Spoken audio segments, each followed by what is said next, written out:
Hello, welcome to the National Parents Union Nightly Restorative Check-in. So happy to be with you. I am your host, Marisol Rerucha. I am in San Diego, California, where I was born and raised. I am the mother to Camerina. I am the mother to Emilia. I am the mother to Sofia. I am the daughter to Irma and Abraham. I'm the grandmother to Isabela Luna and Cynthia Ileana. And I'm the granddaughter to Camerina, Alejandro, Francisco, and Carmen. I'm also the wife to Daniel. I'm the niece to Yolanda. And I am the sister to Alex, Tia, and Cameron. Hi, Yoli, I see you. My aunt is one of the, I think she's watched every single show. So the reason why I introduce myself in that way is it's really and truly a great reminder for me that in any room that I enter, so be it a physical room, a virtual room, that I just acknowledge not just where I came from and acknowledge my ancestors, but I also acknowledge who it is that I'm here for. And I'm here, of course, for my family and my loved ones, but I'm absolutely also here for our future generations. And I recognize that, what an honor it is to have my voice and my presence, my fight in any, in the spaces that I am in. But that fight and the voice is not just my own. It's that it's the fight of the people that have poured into me. And so that's a responsibility. So it's very grounding for me to introduce myself in that way. And also, I think just acknowledge my people, and also acknowledge that while I really believe that I'm the prayers of my ancestors, I'm also I carry the prayers, right? We all do, for our future, because I think for a lot of us, that's why we're here doing the work that we're doing and living the lives that we live. It's for our future generations. It's to make things better for our children and our children's children and their children. And Esme Sanchez came on the show. She's my god sister. She came on the show very early on. It was definitely in the summer. And she shared about, that concept of the 7 generations, that we do the work with the prayer and holding and wanting to see change in 7 generations. And that change, can be really slow. That transformative change, it takes a long time. And I will say, like, in these moments with everything that's been happening in the world, it's really beautiful. I love how open I would say, what are they, the Generation Z is, especially to our LGBTQIA population. They're so, and also just their awareness about sexism and their awareness of all the isms, and they call stuff out. But I think really, in order for them to be in that space, the generation before them had to come and do the work of being embracing and understanding. And so every generation has this part, and sometimes it feels that the change is really slow, right? But I think if we keep that focus on the 7 generations, then we can extend that out. So hi, Judith. I love that you're here. I love every moment that we're together. And I really appreciate all of you that come on and watch the show. And I see my mom's here also. Hi, Mama.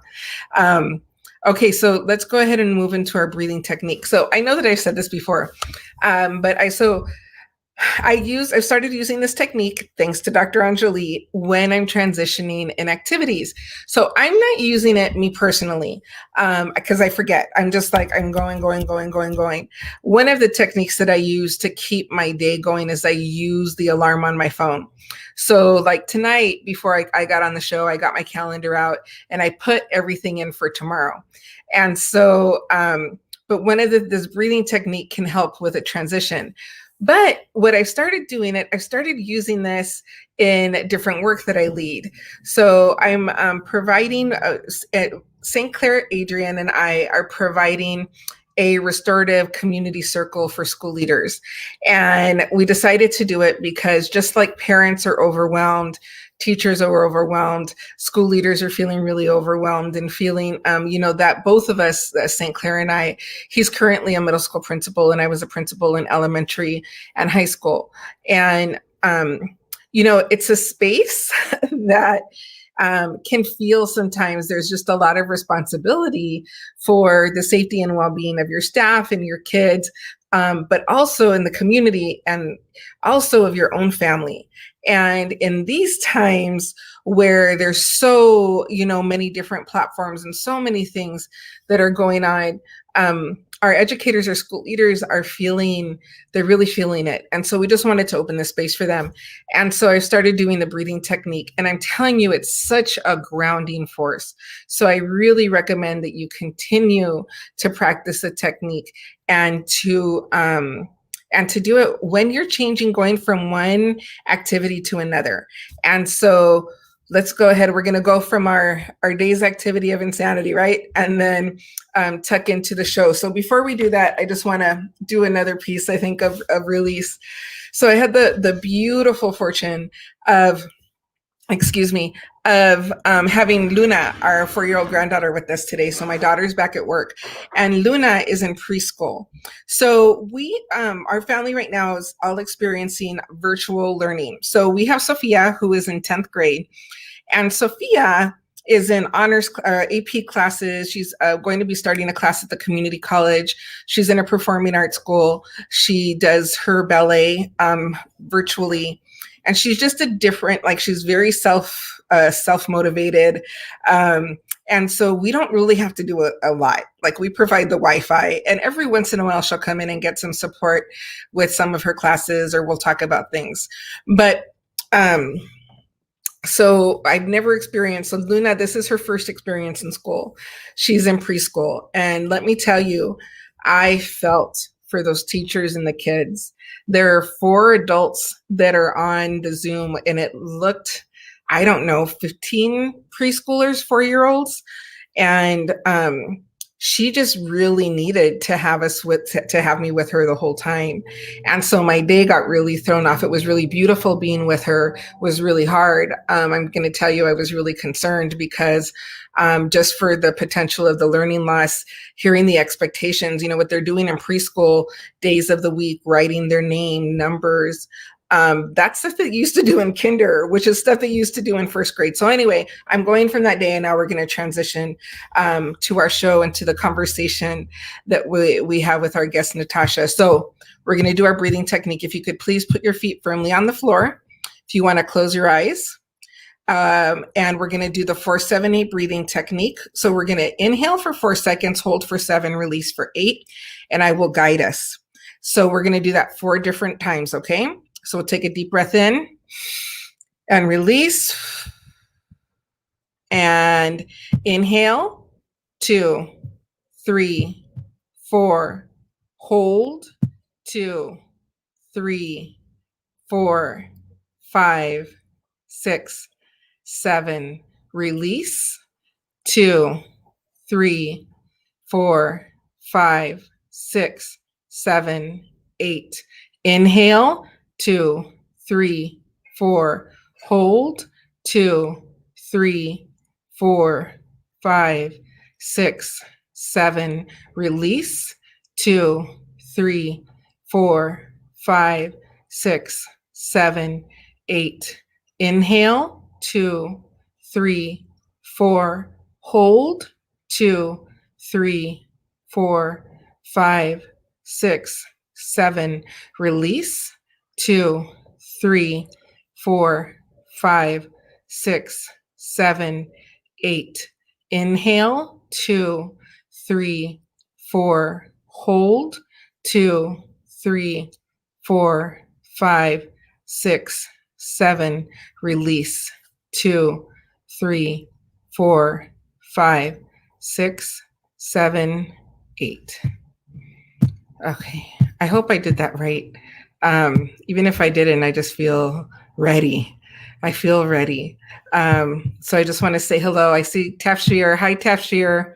Much love and hearts to you. And Gabby Mitchell is with us. Hi, Gabby. So I want to go ahead and bring on our guest. I'm really excited because I've been trying to get this guest on for a couple of months, and I'm just really excited for the conversation. So let's bring her on, and then let me do the switch so that thing is not on your head. So we haven't done the sound check. So Natasha, how are you?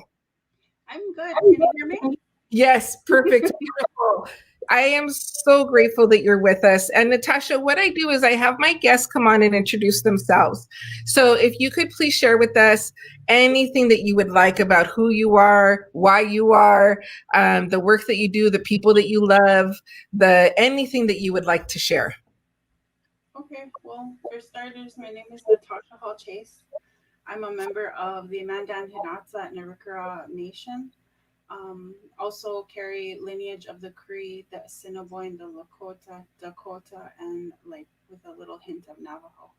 Um, the work that I'm focusing on right now is the Indigenous Women Inner Healing group via Facebook and Zoom.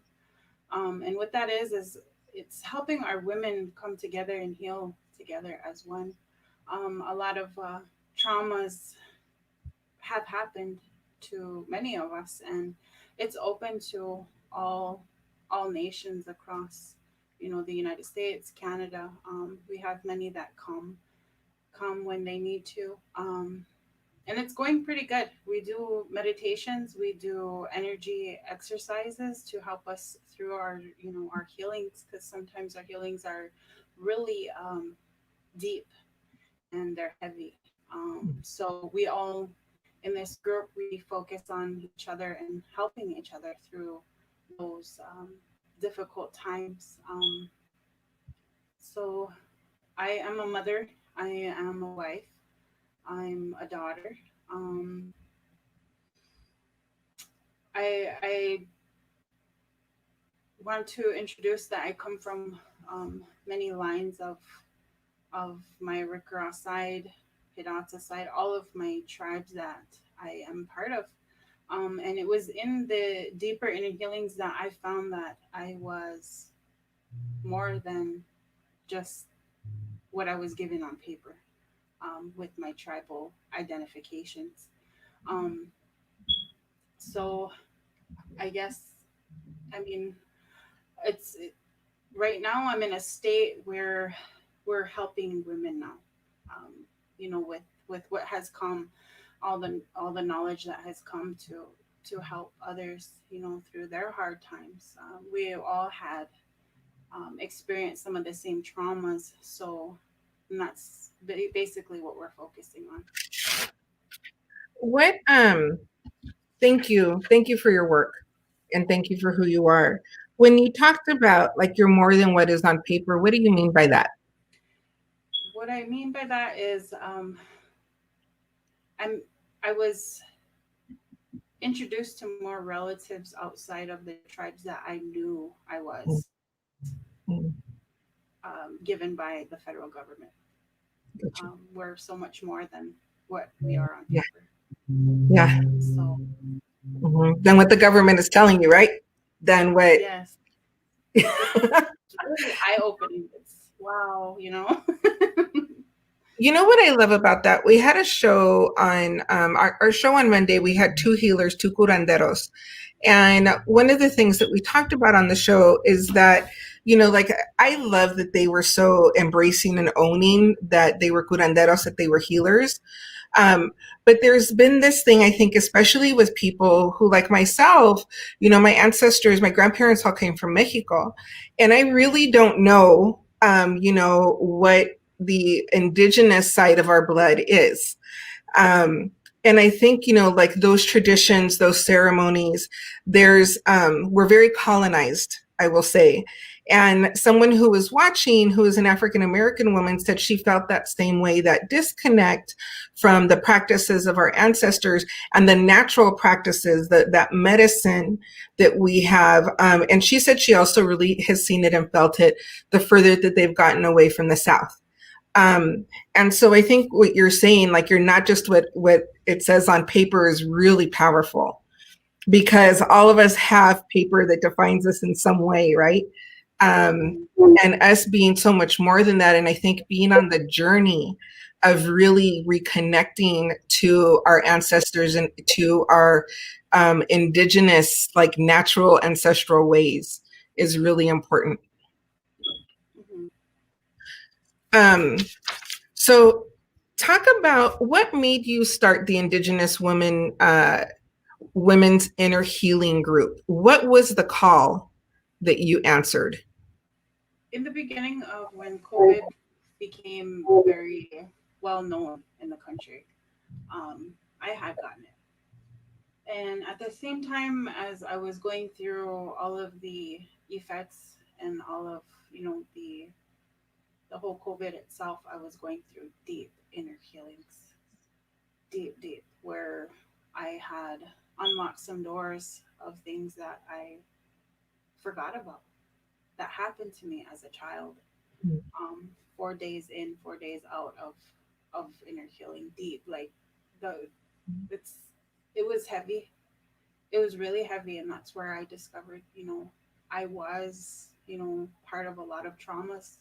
All the traumas you could think of is where I found my truth, reliving those memories through my dreams, reliving those memories through just crying through 'em, um, releasing the emotions that came with them. It was it was a lot. It was a lot. Um, I Well, had it's such a brave thing to do, because making the choice to go and face into your pain and to face into the trauma of your childhood. And I think sometimes, because based on circumstances, you might not have somebody that you can, a person that you can go to and work things through. And so a lot of that work, it really is on you. And so to choose to go into that pain is a brave, really brave thing. And I believe that by us doing this work, this is how we transform our families, and this is how we are this is how we get and like jumpstart that journey of generational healing, mhm. is by us being the ones to stop those patterns and to heal the pain and learn how to do that and talk to our kids about that. So can you so I'm sorry I interrupted you, but I just Oh, wanted to tell you thank you for doing your work, for having the courage to do your work. it's fine. One thing that I kind of want to really touch base on was before I had gone through all of the healings. I was what's the word? Um, Diagnosed with full blown fibromyalgia. I'm talking about pain from head to toe. I'm talking about hot sweats, cold sweats. I'm talking about bones aching, brain fog, everything you could think of, in an illness I had. And just listening to my inner self, I was like, man, there has to be something more to this because I'm taking all the medication. I feel better when I go to ceremonies. Um, this has to be spiritual. This has to be something more than what I'm being told by the doctor. This Mhm. has to be, and going through that 4 day inner healing was so eye opening for me because before that, I could barely get out of bed. I was in pain. I used to be full full time jobs, full time school, 3 kids. At this point, I'm in bed all the time. I couldn't sleep. I was just throbbing in pain. Most days it got pretty heavy, and so through all the inner healings, I started healing the pain, and that's when I had opened all the doors from all the things that had happened to me because I blocked out a lot of my childhood up until 11, 12 years old. And what many of our people talk about is, how people would question you about your past and you wouldn't remember a memory, or, I'd be like, they would ask me, Tasha, do you remember this? Man, that was fun. I'm like, no, I don't. I'm sorry. You know, now I'm starting to remember even the good times. So it's really beautiful. It's really it's really something I believe in this, when we work within ourselves in our spiritual practices as well. Um, I really believe in our ways. There's this belief what you're talking about, that our traumas and our pain, that our body keeps them and holds them. And there's a couple of great books that have come out. One that I'm currently reading that I haven't finished is called The Body Keeps the Score. And so I think it's just what I love about it is that it also, in very layman's terms, like talks about what happens physiologically when you experience trauma. The other book is called The Deepest Well by Dr. Nadine Burke, who is she's actually the Attorney General or Surgeon General here in California. And I know I've had an experience. I had heard that because I think that is something that I just almost seen that was passed down from our elders. Like, if you hold on to your pain, if you hold on to your anger, if you hold on, that it's going to manifest itself in a way. And like almost also like people who don't heal, like that's where cancer comes from, or that's where. So I had heard about it, but I had an experience. I've been going through my own healing for many years. And there was a time that was really, really difficult. And I was very blessed to have healers come into my life. And one of them was a masseuse who was from Ensenada, from Baja California. And the first time that she worked on me, she literally like just touched me and I broke down sobbing. It was very much, it was a healing experience that was much more than just receiving a massage. But one of the things that wound up happening is I had always, not always, since I'd had my second daughter, I had had a lot of pain in my lower back, and I related it to having the epidural. That space in my body was so sensitive. I couldn't stand anybody touching it. So anything like any pressure on that, it was a horrible, horrible feeling. And it was really in working with her that finally, like, we were able to work through relieving that. And what it was, um, I got pregnant with her. My daughter was 6 months old. Her dad had just gotten out of jail, and I got pregnant with her because I handed him the condom and he didn't put it on. And so I was in a situation at 21 where I was pregnant again, and I wasn't going to terminate the pregnancy, but I had a 6-month-old baby, and I was in college, and my family had already been disappointed in me. But so I think all of the emotion of that, the guilt, the shame of that, and when I gave birth to her, it settled there. And I think also there was a lot of anger at him, and like a lot of accusation at him. So I've been doing my work of releasing that, of releasing, him, and it's been decades long work. But it was finally after and again, I've been blessed with many healers, but she was the one in doing the work that we finally were able to. I no longer have that pain anymore. And when she started working on it, I knew what it was. And it became clear to me that this was one of the last things that needed to happen in order for me to release him. And so I think my question to you is, how has your healing, how did that impact your fibromyalgia? It took a lot of my pain away. Because you're walking. When I see you, I've only been able to join one of the circles, but you're like, and I see like you're up. So it's I'm a very thankful because where I was last year around this time, I was confused. I was lost. You know, I'm married, and I felt alone. A lot of that was from my trauma.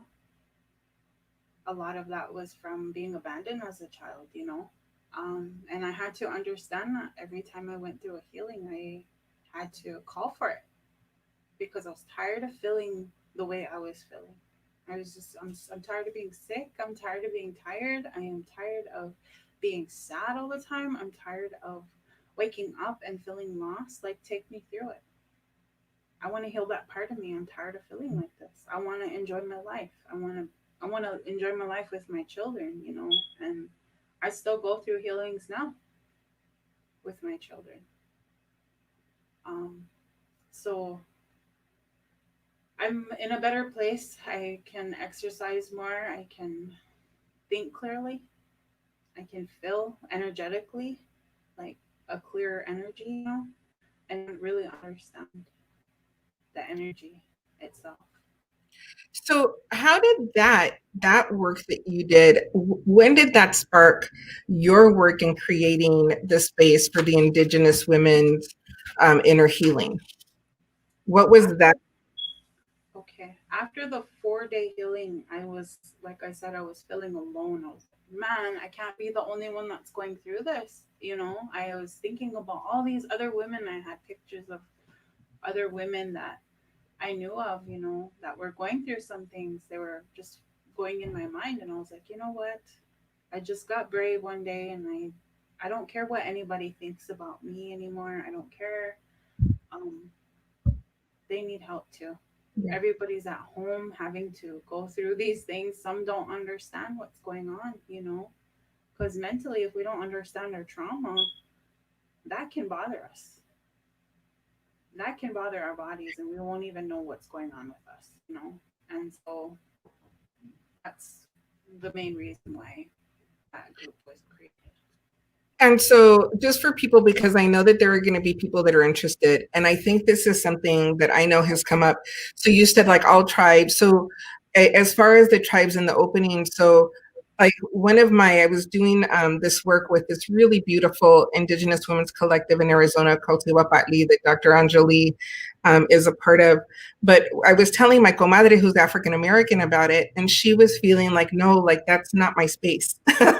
Like, no, like that, because I think there's like that feeling of really wanting to honor and respect the space of our American Native population who has been through so much. But is this space open to people who may not know their blood or who? Yeah, Um, we are actually in a time, and the way I look at it is we're in a time of uniting. We're in a time of where we have to come together. How are we going to come together if we have all these walls up still? And I understand everyone has different perspectives, different views, and different cultural teachings from, their people, which is fine. We have things we can teach one another. I think that there's also I think again there's a disconnect that some of us feel, and I will say also like that disconnect between like the indigenous, like our indigenous blood and indigenous roots, and like who we are and who our families raised us to be, and so like connecting back in any way and learning anyway, but doing it with goodness, doing it in a good way and doing it with honor and respect. So if people wanted to find the Indigenous Women's Inner Healing, or how could they connect to if they wanted to join a circle? And I know the circles are Tuesday nights. They're Tuesday nights Thursdays. Tuesdays and Thursdays Central Time. at Zoom. the same time, right? Yeah. Yeah, yeah. So if they wanted to find it, they just go on the Facebook group. Yeah. Okay, Indigenous Women's Inner Healing. Yep. And then I'm gonna take a moment and write that down because and I want to say again that this space is open for all women, for all what we consider races, right? Or for all people that have this interest of connecting with themselves and with their pain and in supporting one another. And I think it's also really beautiful that you're providing meditations and different energies. So I want to hear more about that. But can we talk about, because you also started, like you have a clothing line, like like can you talk about how so we went from your beautiful amazing 4 days of healing to then like opening the space for other women, and then you also have your clothing line, so can you talk about that? Okay, my clothing line started in 2018, late 2018. I had this, I had this idea of, bringing healing to the people through clothing, through our inspiration, giving them motivation to with designs, and So that's where that came from. So And beautiful. also with honoring, my family, my grandmothers and my grandfathers. It's so beautiful. Can you talk a little bit more about the circle? So you talked about like meditations, that you do energy work. Is this something that you guide? Like, do you bring everything in, or how does that work happen? Right now, there is not a rule or a certain way things go. It's open. The for In my perspective is if you have a gift and you are open to sharing it, then be our guest. Because if we don't know these things, if we're never, you know, experienced, these energy healings, how do we learn about it? If we are one minded, so it's like the the baseline for the group is compassion and open mindedness. Come with your compassion, for everybody, and make sure you're open minded. And starting with yourself, right? Yes. Compassion for yourself. One of the things that I love about being a part of the group is the beautiful messages of encouragement that you give every day. And also, there were some striking images that you shared of women like taking care of your little girl, of the little girl inside of you. Can you talk a little bit about those? I don't know. I think they were this week or maybe they were last week, but can you just talk about where that came from? Okay. I learned last year. I started reading about how to take care of the inner child because a lot of our trauma comes from our childhoods. And if what my understanding was, if we don't know how to take care of that part of us, if we don't know how to nurture that part of us, that part is going to linger, and it's going to look for help. That spirit, the spirit of your baby, the spirit of your inner child. So a lot of that work is work in itself. Going back to meditating, going back to that time and place, that memory you have, um, and speaking to yourself, letting your inner child know that it's okay now, that you're protected, that you're loved. Because our inner child cries when we're not taking care of it. It's our babies in us are crying, and that's a way for us to take care of ourselves. And it could be through coloring, it can be through painting, it can be through singing, it can be through any type of childhood or childlike activity that you liked as a child. See, I've been going back to the painting. I really bond with that, and there's sometimes the healings will come on like, oh, I'm gonna go through something, because I can feel it when I'm painting. I'll see, something I did or something that happened when I'm a child while I'm painting, and I'll have to stop and speak to myself. You're okay. You're protected here. We have to move forward because our spirit will stay in that area. You know. What I think is so important, Natasha, is that you are so intentionally connected to yourself, and you are so intentionally like you're taking the time to like sit with yourself, to be, because you have to be able to do that. A lot of people, they just stay busy all the time so that they don't have to do that. And I think that intentionality of like really noticing how you're feeling and that coming on of the healing. You talked about the healing earlier, like your 4 days of healing, like it was almost like your 4 day healing, like almost like it was like a retreat that you went to. Like it was, I, but Oh, that's, that was deep. It was reliving the trauma, reliving the memory. So I wouldn't say it was like a retreat. It was having to go through those difficult times that I and relived. that was but what I meant was you weren't guided by anybody. That was something that you went in and like that you made the decision to go into.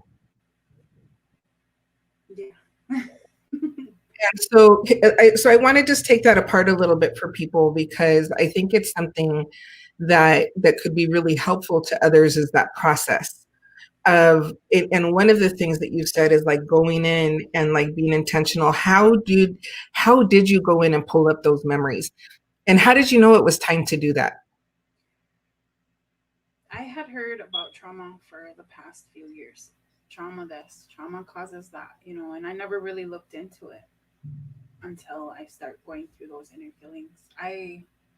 For the past 10 years, 8 to 10 years, I would go through these filterings of emotions, crying just out of nowhere, very sad.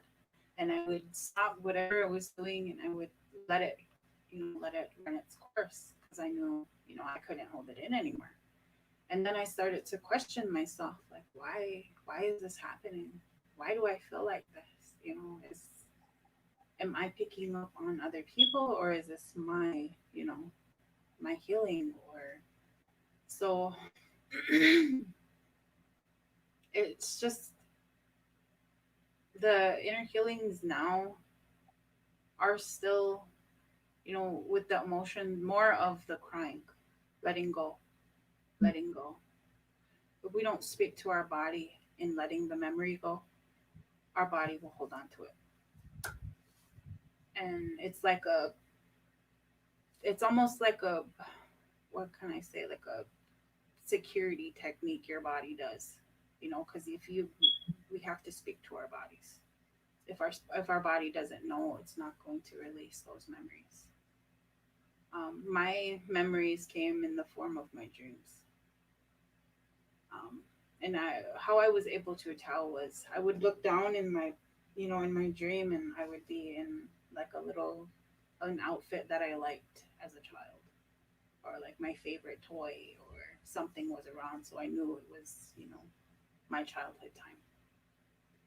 And then having to go through that memory was very difficult, all of them. Someone, Visha Hawkins wrote, I can't imagine intentionally reliving your trauma. Yeah, I didn't either. I didn't either. And I mean, I smile now because I did it, you know. I Like I said, I was tired of feeling the way I felt. How else is my healing going to take its course if I don't allow it? Well, then I almost see it as a blessing that your body put you in that space of fibromyalgia to make you physically in pain and miserable, because it seems like that pushed your healing. It It, did. it was a severe, I mean, it was the severe way of getting there, but it really pushed you into your healing. For me, it was like having the full blown fibromyalgia. I couldn't do anything else but work on myself. I couldn't do anything else if I didn't take care of that, you know. Um, and it is a lot of spiritual healing, but it's, how can I say it? It's your healing you take on, and being very careful through your healings. Yes, let the feelings flow, let the tears fall, but at the end of the night, calling yourself back, because we can stay in those spaces spiritually, and we will be lost, if we don't know how to take care of our spirits. I'm not saying there's a direct way. We all learn what's meant for us through our inner healings. I think that that's really important, because I think that people feel like they want to do something the right way, or they want a lot of guidance. And I love that you are so intentionally trusting of yourself, and trusting that your spirit knows the way, and talking about calling yourself back. That is so, I mean, it's just such a beautiful thing. But I'm so glad that the people that are listening, because I know that we're all on our healing journeys. I have a question from Judith Yanis. Judith asked, how many days did it take down? Did it take, sorry, to break down the walls? I am. I want to say at least a few months. Well, it sounded like it was almost a process of years too, because you've been care. So it was almost like it was an evolution of your healing. Yeah. So the crying was coming, but you had to get to a space. I was also going through the intergenerational trauma, Mm. the memories of my grandmothers and my grandfathers. So, I mean, it wasn't just my healing. It was memories from what they had been through. In the early 1900s, our MHA nation had gone through a by the federal government. We were forced move out of our homes in what they called Elbow Woods, North Dakota back then, and a lot of that trauma came from that time. Not knowing what to do, we were thinking about my grandmothers and my grandfathers, so comfortable in their homes, connected so much, Yeah, there was trauma from boarding schools as well. So, and then being having to be forced out of what you were comfortable with, your home, and that was a lot of healing for them too. So, like I said in the beginning of COVID, I was going through it, reliving things for them too. It was more of if I don't do it, who's gonna do it? You know, my family. I love my family. But I had to be in my own solitude. I had to put boundaries up and go through this. Um, so I hope that answers the question. Yeah, if she has anything else, she'll ask. So, Viet, hi Viet. It's been too long since I've seen you, my friend. He says, that's how poetry and the spoken word works in healing trauma, having to expel the pain through the storytelling process and having a supportive audience to help absorb that pain. And I just think it's really important that there's an understanding that that's what's happening, because that energetic exchange, I think it's important for the people that may receiving, that they're not receiving it unintentionally, that they then know how to take care and cleanse themselves of that pain. And Chastity Leatrice Davis says, wow, that's certainly powerful. It's talking about your healing. I the power of what you said right now, Natasha, around really choosing to go in and relive and heal the pain of your grandmothers and grandfathers, of your ancestors, and are they in this world, or are in the spiritual world? In the spiritual world. That the power of that. Woo, I'm working through my stuff, but I'm willing to go there. And just because, like you said, if not us, then who? And it's immensely powerful. Can you just talk a little bit more about that? It it's not easy. It's not easy because our people have been through a lot. Um, I had no knowledge at the time of the healing or before the time of the healing of the boarding school trauma. I heard little bits, but I never looked into it on my own. I heard a boarding school trauma. This happened in a boarding school. It wasn't until I went through those healings that I finally understood what really happened. What really happened to my grandfathers and grandmothers. I had a few grandfathers that didn't make it home from a boarding school. A lot of abuse happened there. A lot of sexual assaults happened. And for me, it was, if I'm supposed to go through this, just take me through it. I'll do it, to help, to help. But again, I had to stay conscious of myself and, learn and know when to call for a break because it's a lot on the body, the mind, the body. And it's a lot on you me as a person, like I still have to have energy for my children. I have to have energy to get up and cook and clean. You have So you have little ones. How old are your babies? I got one 4 5 year old, one 8 year old, and one 11 year old. So you're a mama, you're raising your babies, you have your partner, and you're working through your physical and all of your emotional trauma from, Mm-hmm. from your childhood. Mm-hmm. And so tell us, when you talk about taking that break, what does that look like for you? So the reason why I'm asking is I want you to think about it in this context. I think so I fully believe that we are all in the space and experiencing the things that we need to experience. And I think that for the people that are watching, there's an invitation to them to their healing.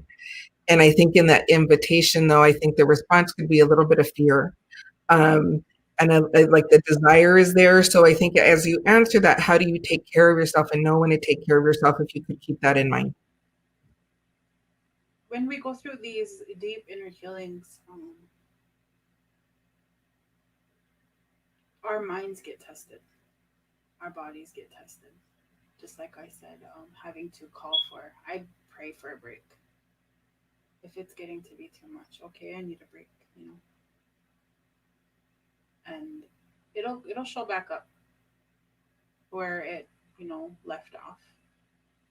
Like I said, it's a lot of spiritual healing, a lot of reconnecting yourself, making sure you're grounded, making sure you're drinking water, you're eating right, your energy flow is good. That's your exercise. Your my mind was tested in that 4 day healing because I felt like I wanted to give up. Keep in mind, I had COVID as well. That was, the highest fever I've ever felt in my life. So And fibromyalgia, extreme pain, COVID with the high fever, and then choosing to go into your healing. it was a lot. And by the time I felt my feelings, subside and what I call the residue, that's the leftover feelings after healing. You'll feel like everything kind of trickle away, but yet you're still feeling a little bit of emotions. That's what I call the residue. That's when I thought, okay, I need a break. I need a break. I need a rest because this was 4 days, 4 nights, like straight crying, letting frustration out. Lots of praying, lots of smudging, um, singing too, are my ceremonial songs. It was a lot of trusting in what we call the creator in the process because I went into the unknown by myself, knowing that it was going to be hard. And then when it got hard, I was like, man, I just want to throw in the towel, because I was crying, I was tired, I was sick, this is too much, this is way too much. Then I start feeling like the feelings, like I said, subside. And I was like, okay. And I start praying and giving thanks. And then, in the midst of my prayer, I heard, keep fighting, stay strong. And I was like, oh, okay. So I sat up and that just relit me again, you know. And to me, that was my grandmother. In the times of need, our ancestors come. And that's for everybody, However your cultural ways are, that's where I went back to the belief systems of what my grandmothers and my grandfathers believed in. They were my comfort through all my feelings. Thank you for that, because the the woman, and I'm looking at you, Vija. Vija's a grandma, and I know that, and I'm a grandmother, but I know that there is no way that I am not going to be fighting for my babies and their babies and their babies when I'm in the spiritual world. And I think because I know that, I think that to face your fears of going through your healing, I think if you remind yourself that your ancestors, that your great grandmothers and grandmothers and grandfathers, that they're going to be there for you in Mm-hmm. that time of need and in the fight, in that fight for your healing, they'll be there. So thank Mm-hmm. you for that reminder. And I also want to say that what helped me to keep going in the deepest inner healings was just remembering what my grandfathers and my grandfathers went through was a lot more than what I've ever been through. So I mean that was the strength in itself. Um, and then just receiving those messages of to keep fighting, to keep healing, to keep and stay strong. You're doing good, and just these little reminders too. We become more conscious conscience of the world, of the energy when we go through our healing. It's like, okay, we let go of and we go through these healings, we let go of a bad memory, but at the same time we're picking up a piece of ourselves, Mhm. and we're learning. We're learning in our spirituality. We're learning in our growth. We're learning more about ourselves, understanding why, because I was very troubled growing up. I didn't know why. I Well, didn't know why I had so much trouble, you know? And going through all the inner healings, I then understood myself a little bit more. It was like, that's why I acted out. That's why I ran away. That's why I felt the way I felt. That's why I did what I did. And then healing from it was just an eye opening experience each time I was able to let go of something that hurt me deeply, and then learning the spirituality that came with it. there's a piece of it of where you're really meeting yourself, like you're meeting the true spirit of who you are and who you were meant to be. Because like who we become, it's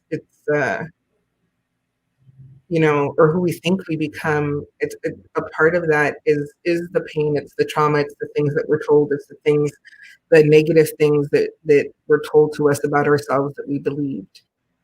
And so starting to go through the healing, we start to meet who it is that we were meant to be in this world, like in really like our divine selves. Mm-hmm. I had a guest who, and I keep thinking about this, Shirley Torres from Homeboy Industries, and she said every single one of us came into this world with a song that only we were meant to sing. I love that. That's true. That's very true. So tell us, Natasha, what is your song, and how do you know? Mine, it's actually it's called Healing the Universe. I don't know if you've seen that in the group, but in the midst of COVID, I actually it came in the form of my dream. I've seen that because you've made some graphics with Healing the Universe, right? Yeah, Yeah, can you tell us more about that? that was, like I said, it came in the form of my dream. I was praying for healing for the universe. I was praying for the next step in my life, what to do, um, and for guidance. And I'm sitting in the back of my yard, looking towards the west. In the in our traditions, that's where our grandmothers and our grandfathers come in, the east and the west. So in my dream, I had my gourd, and my gourd is actually my singing. It's an instrument that we use to help the vibration, carry the vibration of the songs, carry the vibration of the message. Um, the one that came, like I said, was Healing the Universe, and it was pretty. It was beautiful. We do sing that in the group. More women are learning, which is very beautiful. Yeah, this is a good feeling. What I thank you for thank you for being brave, and thank you for doing your work, and thank you for doing facing into your pain in the way that you are, because and this is what happens by sharing your journey, by sharing where you've been. It's such a gift to other people. And I think that's part of meeting like who we are, like our divine spirit of being, is that it allows us to connect with others, and in that connection to support others on their journey. So, when we join on this journey, and it is a gift to this world, that's the work of creator. Yes, it's very beautiful. I try to be as much as encouraging as I can because, like I said, some of our women from where I'm from, where I live now, are going through their inner healings, and we're taking time for each other and physically, singing for each other, praying for each other, um, stopping what we're doing just to be there physically for them. Because if we don't know what it's like physically when we're going through our healings, Mhm, we won't know how to go through them mhm. and keep going through them. Sometimes our healings will be suppressed again and they'll resurface again later. And that is going to be even more harder than what we're feeling now. So I just like to say, like, take courage, take all the courage that you possibly can through all your healings, because it's worth it. It is worth it. It is, yes, it's hard, but keep in mind, we've been through these things already. We're just healing now. We're healing. We got to let that go, you know? And I think it's very fair to say that it's a lifelong process. And Mm-hmm. and it's beyond the life, it's beyond this life, because you're doing the healing from on the spiritual side. Like the healing doesn't stop. I want to share this with you. Let me put this up on the screen. Visha says, Mm. It's beautiful. Thank you so much. well, and Visha, I hope that you look, and I don't know if, I think it was Tafshir who said that she had just applied to join the group at Indigenous Women's Inner Healing group on Facebook, Visha, because I think we all need to hear the song. So the one day that I joined was so beautiful, and like I shared with you, I do this show Monday, Wednesday, and so it's just like that time. And so now I have a class that I'm taking on Tuesday nights, but Thursday. So I'll be there tomorrow with you and the ladies. I would love to connect again, and I hope that we get to sing your song. I'd love to hear your song of the universe. Healing, healing, healing the universe.